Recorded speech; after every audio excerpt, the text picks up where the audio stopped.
हाँ dear students, 5.1 का question number 6 से प्रश्नों का जो टाइप है वो देखिए, कहता है कि यफ के सभी असांतत्य के बिंदुओं को ज्ञात कीजिए, जबकि यफ निम्नलिखित प्रकार से परिभाषित है। प्रश्न है इसमें डिसकंटिन्यूअस पॉइंट को ज्ञात करना है। पहला प्रश्न है एफ एक्स बराबर 2x + 3 और 2x - 3, x is less than or equal to 2, x is greater than 2। ये आपका फलन है। अब देखिए, इसमें पॉइंट ज्ञात करना है। तो ये बात मैंने आपको बताई थी कि जब फलन दोलनीय होगा, जिस पॉइंट पर फलन का प्रभाव क्षेत्र बदलता है उस पॉइंट पर ही फलन डिसकंटिन्यूअस हो सकता है। केवल उसी पॉइंट पर ही हमको उसकी कंटिन्यूटी चेक करनी है। शेष सभी बिंदुओं पर यह फलन कंटिन्यूअस है, क्योंकि ये भी बहुपदीय फलन है, ये भी बहुपदीय फलन है। बहुपदीय फलन अपने प्रभाव क्षेत्र में परिभाषित होता है, अपने प्रभाव क्षेत्र में सतत होता है। तो देखिए, इसमें क्या काम करना है, लेफ्ट हैंड लिमिट निकालनी है, राइट हैंड लिमिट निकालनी है और फलन का मान तीनों बराबर अगर हैं तो फलन कंटिन्यूअस होगा। प्रिय विद्यार्थियों, सबसे पहले हमें यह पता इसमें करना है किस बिंदु पर हमें कंटिन्यूटी चेक करनी है। तो हमें x बराबर 2 पर कंटिन्यूटी चेक करनी है। x बराबर 2 पर सबसे पहले फलन का मान, x बराबर 2 ये लिखा है। x बराबर 2 पर फलन का मान कितना, एफ एक्स बराबर 2x + 3, और तब f2 की जो वैल्यू होगी 2 × 2 + 3 अर्थात 7। अब हम राइट हैंड लिमिट की बात करेंगे। Right hand limit according to definition x tends to 2+ और F x limit x tends to 0 f2 + h। अब जो है राइट हैंड लिमिट में x is greater than 2, x is greater than 2 माने ये देखिए, x इज़ ग्रेटर देन 2 के सामने फलन क्या लिखा है, 2x - 3। इसका मतलब कि f2 + h कितना होगा, f2 + h होगा 2 + h - 3। इसको जब हम लिमिट अप्लाई करेंगे तो आपका कितना आ गया, 4 - 3 अर्थात 1। और देखिए, यहीं से आपका फलन डिसकंटिन्यूअस प्रूफ हो गया कि f2 is not equal to RHL, अतः फलन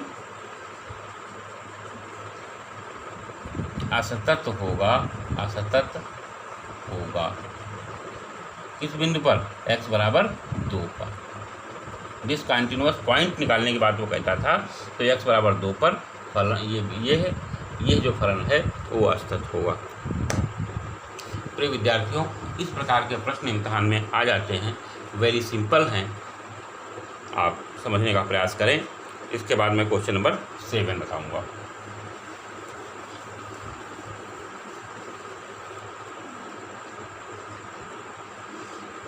एफ एक्स बराबर mod x + 3 - 2x 6x + 2, x is less than or equal to -3, -3 is less than x is less than 3 और x is greater than or equal to 3।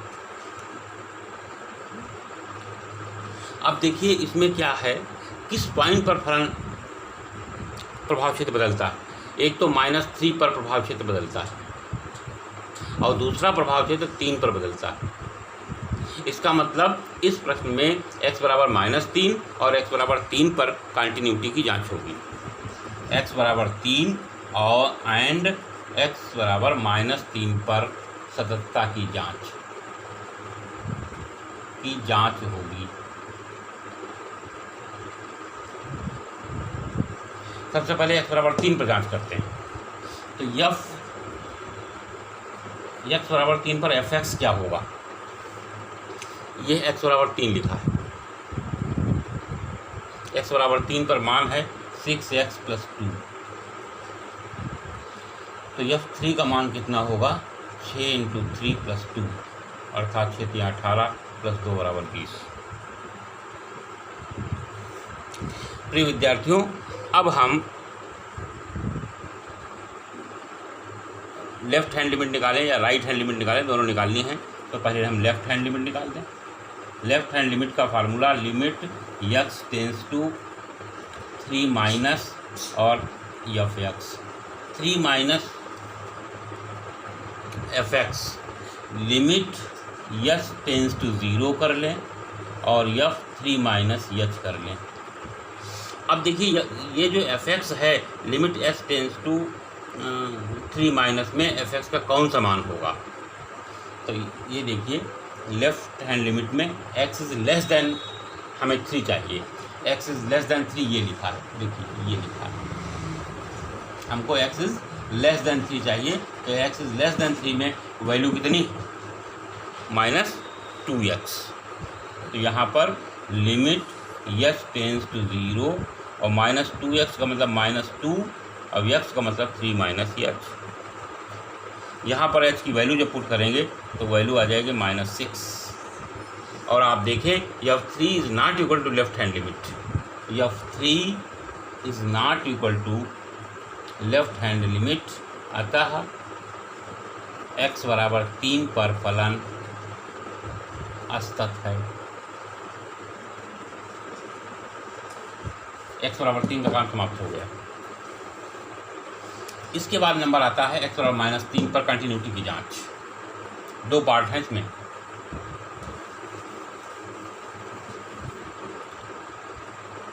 x बराबर -3 पर फलन क्या होगा, x बराबर -3 कहाँ लिखा है, x बराबर -3 ये लिखा है। x बराबर -3 पर फलन का मान कितना है, mod x प्लस 3। तो एफ एक्स बराबर mod x प्लस 3 और f -3 निकालना है mod -3 plus 3 is equal to 3 plus 3 बराबर 6। f -3 का मान निकल गया। अब हम लेफ्ट हैंड लिमिट निकालें। लेफ्ट हैंड लिमिट का सूत्र limit x tends to -3 minus और F x limit left hand limit में -3 के लिए x इज़ लेस देन -3, फलन का मान कितना होगा, ये होगा। हम लिखेंगे इसके बाद लिमिट h टेंस टू 0 और एफ एक्स जो हो जाएगा f -3 minus h। F -3 minus h किस में रखेंगे, इसमें रखेंगे, इसमें रखेंगे, इसमें रखेंगे। लेफ्ट हैंड लिमिट के लिए x is less than -3, x is less than -3 के सामने क्या लिखा है, लिमिट h टेंस टू 0। यहाँ पर आप -3 माइनस h प्लस 3 लिख देंगे। h टेंस टू 0 करेंगे, h इसमें 0 पुट करेंगे तो आपको दिखाई पड़ना चाहिए मान कितना आ गया, 6 आ गया। देखिए f -3 का मान 6 आया था, लेफ्ट हैंड लिमिट भी 6 आ गई, राइट हैंड लिमिट भी आपको निकालनी पड़ेगी क्योंकि कंटिन्यूटी यहाँ से फाइनल होगी। Limit x tends to -3 plus F X. अब -3 प्लस जो है इसका मतलब x is greater than -3, x is greater than -3 ये लिखा है, x इज़ ग्रेटर देन -3 अर्थात वैल्यू -2x होगी। Limit x tends to 0 f -3 minus h और इसके लिए जो फलन होगा वो आपका ये होगा, तो -2 -3 माइनस h। लिमिट अप्लाई करिए, 6 आ गया। h यहाँ 0 रखेंगे, -2 की -3 से गुणा करेंगे 6 आ जाएगा। f -3 जितना आया उतना ही लेफ्ट हैंड लिमिट आई, उतनी ही राइट हैंड लिमिट आई और यह मान आया 6 और इसलिए फलन x बराबर -3 पर सतत होगा। क्वेश्चन नंबर 7 था, प्यारा क्वेश्चन था। क्वेश्चन नंबर 8,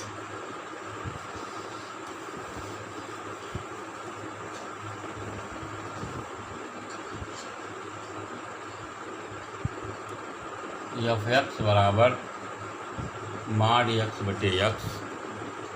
आगे है if x is not equal to 0, x is not equal to 0 मतलब x इज़ लेस देन 0 पर वैल्यू ये होगी, x इज़ ग्रेटर देन 0 पर वैल्यू ये होगी। x बराबर 0 के लिए उसने अन्य कंडीशन दी है, x बराबर 0 अगर है तो वैल्यू 0 होगी। यह फलन इस प्रकार का है। तो देखिए किस बिंदु पर कंटिन्यूटी चेक करनी है, क्लियर है, जीरो पर चेक करनी, क्योंकि जीरो पर इसका प्रभाव क्षेत्र बदलता है। तो यफ ज़ीरो की वैल्यू कितनी होगी, यक्स बराबर जब जीरो होगा तो यफ की वैल्यू ज़ीरो होगी, यहाँ से दिख रही है। लेफ्ट हैंड लिमिट की अगर हम बात करें तो limit x tends to zero minus, और यफ एक्स क्या होगा, यही तो होगा, यही हम लिखेंगे h tends to zero f zero minus h, और लिमिट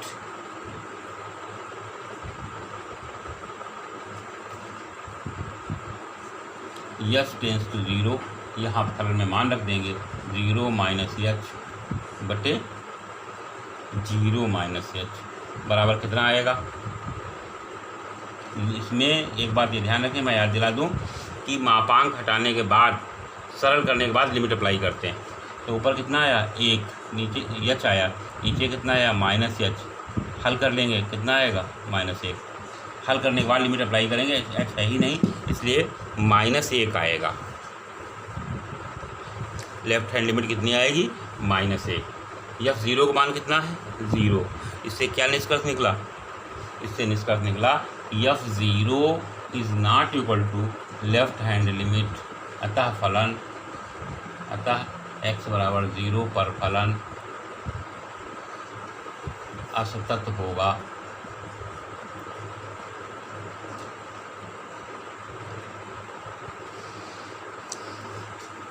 क्वेश्चन नंबर 9 सेम 8, इसको हल करेंगे।